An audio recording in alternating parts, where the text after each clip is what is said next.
Welcome back to Zimist Coded. In today's video, I'm going to show you how to generate your WhatsApp QR code for easy chatting, and also how to share or save it to your phone for future use. So go ahead and open your WhatsApp.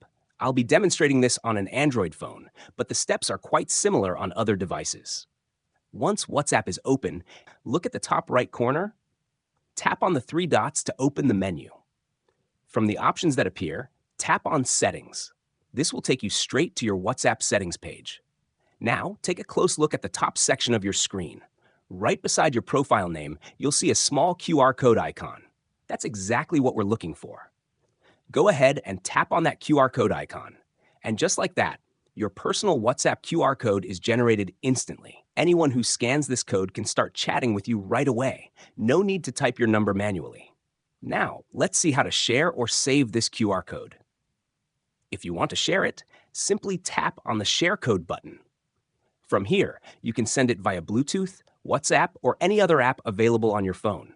But what if you want to save it for later use? No problem. You can do that easily using the Files by Google app. If you don't already have it installed, you can download it from the Play Store. Once you tap the Share option, select Files by Google. And just like that, the QR code will be saved directly to your phone. Now to confirm it's saved, open your gallery or file manager. Navigate to your Downloads folder. And there it is, your WhatsApp QR code, saved and ready to use anytime you need it. And that's how simple it is to generate, share, and save your WhatsApp QR code. Thanks for watching. Don't forget to like, share, and subscribe to Zimist Coded, and turn on the notification bell so you don't miss any new videos. I'll see you in the next one.